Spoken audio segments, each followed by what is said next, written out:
आज के इस वीडियो में हम लोग देखेंगे कि रिसर्च पेपर और उनके टाइप्स को।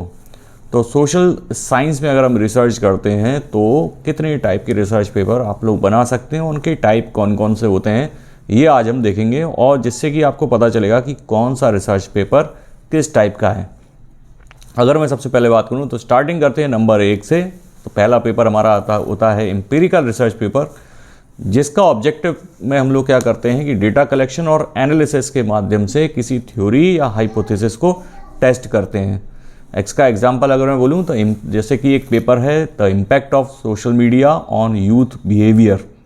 तो ये एक पेपर है जिसमें प्राइमरी डेटा का यूज़ हुआ है, सर्वे हुए हैं, इंटरव्यूज़ हुए हैं, एक्सपेरिमेंट हुए हैं और उनके आधार पर हमने कोई थ्योरी या हाइपोथेसिस को टेस्ट किया है। तो ये जो पेपर है वो है हमारा एम्पिरिकल रिसर्च पेपर।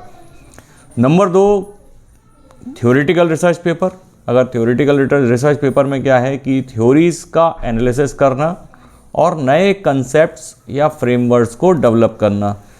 एक पेपर का मैं एग्जांपल देता हूँ, जैसे कि revisiting Maslow's hierarchy of need in digital era. तो यहाँ पर हम लोग क्या कर रहे हैं कि ये कोई थ्योरी दी हुई है और उसका एनालिसिस कर रहे हैं और नए कंसेप्ट को डेवलप कर रहे हैं। तो इसमें क्या होता है, डेटा कलेक्शन नहीं होता है और सेकेंडरी, इसके अंदर सेकेंडरी जो सोर्सेज हैं इनका यूज़ हम लोग करते हैं। तीसरे नंबर का जो पेपर है वो है हमारा रिव्यू पेपर। और रिव्यू पेपर में हम लोग क्या करते हैं, जैसे कि लिटरेचर रिव्यू हो गया, तो किसी एक विषय पर पहले से की हुई रिसर्च की समीक्षा करते हैं या एनालिसिस करते हैं और उसका सिंथेसिस हम लोग देते हैं। एग्जाम्पल में बोलूँ तो review of study on impulse buying behaviour among generation Z. तो इसमें क्या होता है कि पहले से जो रिसर्च पेपर्स और आर्टिकल्स हैं उनको हम लोग लेते हैं और उनको हम लोग रिव्यू करते हैं। तो नंबर 4 पर है case study paper. Case study paper, case study में हम लोग क्या करते हैं, किसी एक व्यक्ति, समाज या इंस्टीट्यूशन का इन डेप्थ एनालिसिस करते हैं। अगर मैं इसका एग्जांपल बोलूं तो एग्जांपल में आएगा हमारा case study on implementation of e learning in rural India. तो इसमें हम लोग क्या कर रहे हैं, एक डिटेल कंटेक्स्ट और स्पेसिफिक एग्जांपल देके हम लोग क्या कर रहे हैं, एक इंस्टीट्यूशन का या एक समाज या एक सोसाइटी का एक एनालिसिस कर रहे हैं। चौथा जो पेपर आता है वो है हमारा comparative research paper. Comparative research paper में हम लोग दो से ज़्यादा ग्रुप्स को या सिस्टम को या थ्योरी को का कंपैरेटिव यानी तुलनात्मक एनालिसिस करते हैं, कंपैरेटिव स्टडी करते हैं, एनालिसिस करते हैं। इसका एक एग्जांपल अगर मैं दूं तो comparative study of online and offline shopping preference in urban India. तो अब ये एक पेपर है जिसमें हम लोग ऑनलाइन और ऑफलाइन शॉपिंग प्रेफरेंस के बीच में ये 2 ग्रुप बना के इसकी हम लोग एक कंपैरेटिव स्टडी कर रहे हैं। तो ये जो पेपर है ये कंपैरेटिव रिसर्च पेपर है। छठवां एग्जाम्पल है रिसर्च पेपर का एक्सप्लोरेटरी रिसर्च पेपर, और इसमें हम लोग किसी एक नए विषय पर या एक प्रॉब्लम को समझने का हम लोग प्रयास करते हैं।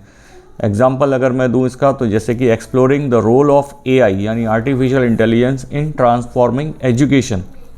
तो एक नया सब्जेक्ट है या प्रॉब्लम है जिसको हम लोग समझने का इसमें हम लोग प्रयास कर रहे हैं, और इसमें जो रिसर्च का स्कोप होता है बहुत वाइड होता है और कंक्लूजन जो होता है वो टेंटेटिव होते हैं।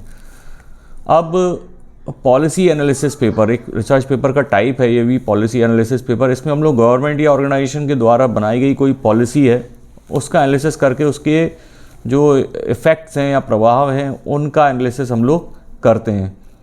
इसका एग्जाम्पल अगर मैं दूँ तो analysis of India's national education policy 2020।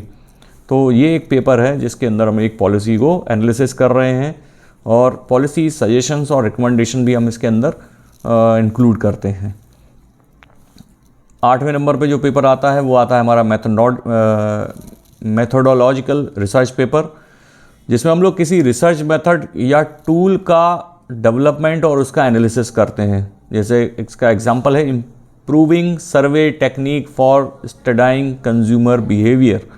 तो ये एक पेपर है जिसमें हम लोग एक रिसर्च मेथड है उसका डेवलपमेंट कर रहे हैं और उसका एनालिसिस कर रहे हैं। इसमें हम लोग क्या करते हैं, जो फोकस मेथड है या अप्रोच, इसमें जो फोकस होता है वो मेथड या अप्रोच पर होता है। तो ये थे कुल 8 तरीके के हम लोगों ने रिसर्च पेपर आज डिस्कस किए। आशा करता हूँ आपको समझ में आए होंगे कि रिसर्च पेपर कितने प्रकार के हम लोग बना सकते हैं। अब आप ये देखिए कि आप जो रिसर्च पेपर बना रहे हैं वो किस टाइप का है, और कौन कौन से और रिसर्च पेपर जो आपने जितनी स्टडी करी है उसमें से कौन से नए नए रिसर्च पेपर आप बना सकते हैं। तो आशा करता हूँ ये वीडियो आपको अच्छा लगा होगा। अगर ये वीडियो आपको अच्छा लगा है तो इसे आप अपने और भी जो लोग रिसर्च कर रहे हैं उनके साथ इसको शेयर कीजिए और लाइक करके जाइए, और चैनल को मेरे सब्सक्राइब ज़रूर करें।